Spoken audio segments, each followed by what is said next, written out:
Phone करतात. आता मध्यंतरी मागे मी एकदा नाशिकला होतो. सकाळी सकाळी मी निघालो होतो दौऱ्यावरती, कुठे पुण्याला जायचं होतं. 7 वाजता गाडीत बसलो, समोरून चंद्रकांत पाटील आले. नमस्कार नमस्कार, काय म्हणताय बरं म्हटलं. मुंबईत आलो की येतो चहा प्यायला.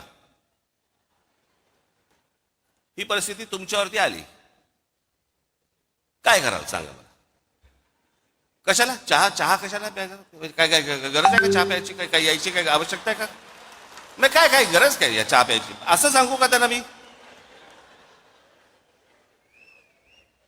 अरे एक माणूस स्वतःहून सांगतो जरा चहा प्यायला येतो, तर ये म्हणणार ना, अजून काय म्हणणार. एकदा चंद्रकांत पाटील मला भेटायला आले.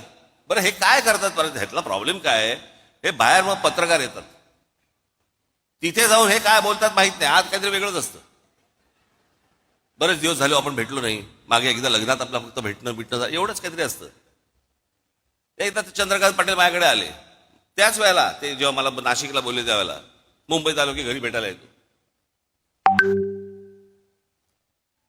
हे मला अजूनपर्यंत कळलेलं नाही. ते माझ्याशी चर्चा करून काय चहा बी खाणं पिणं सगळं झाल्यावरती बाहेर पडले. पत्रकाराने विचारलं काय झालं, तर आपण काय सांगू? काही नाही, सहज सदिच्छा भेट होती म्हणून सहज भेटायला आलो. बरं पत्रकारांचाही प्रॉब्लेम असतो, त्यांना वाटतं कशात तरी काय असणारच, काहीतरी असणार, त्याशिवाय काय होणार नाहीये. बाई आणि बुवा एकत्र भेटले की काहीतरी लफडच असलं पाहिजे, ह्याला काय दुसरं काय. अरे नॉर्मल पण भेटू शकतात की नाही, बोलू शकतात की नाही. एखादा पुरुष स्त्री एखादे नॉर्मल बोलू शकतात, गप्पा मारू शकतात.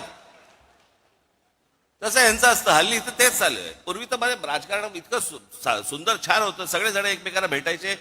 पक्षाचा विरोध, पक्षाची धोरणं याच्यामध्ये कधी कॉम्प्रोमाइज व्हायचं नाही. पण म्हणून काहीतरी अगदी वैर घेतल्यासारखे वगैरे असं काही नव्हतं पूर्वी. आताही खरं तसं नाहीये. काल आपण छपून भेटतात, मला पण ते कळलेलं नाही. पण बाहेर ते चंद्रकांत पाटील बाहेर पडले माझ्या घरात. काय केलं असेल त्यांनी पत्रकारांसमोर, मला आजपर्यंत कळलेलं नाही. त्यांना प्रश्न विचारला, पाटील साहेब 1 तासभर तुम्ही आतमध्ये होतात, काय चर्चा झाली? मला ह्याचा अर्थ नाही कळला. म्हणजे मला त्यांनी कडेवर घेतला होता का काय, ह्याचा अर्थ काय होता हेच मला अजूनपर्यंत कळलं नाही. हे म्हणजे काय?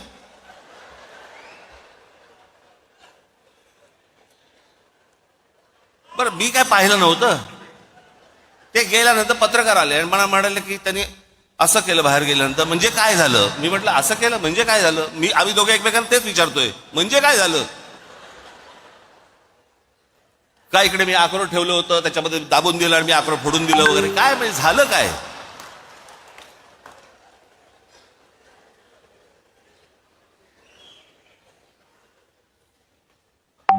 एक गोष्ट तुम्ही लक्षात ठेवा, हे कोण भेटायला आले बिले वगैरे वगैरे, पक्षाची भूमिका आणि तुमचं प्रेम यांच्यासमोर लाचार ठेवणार नाही.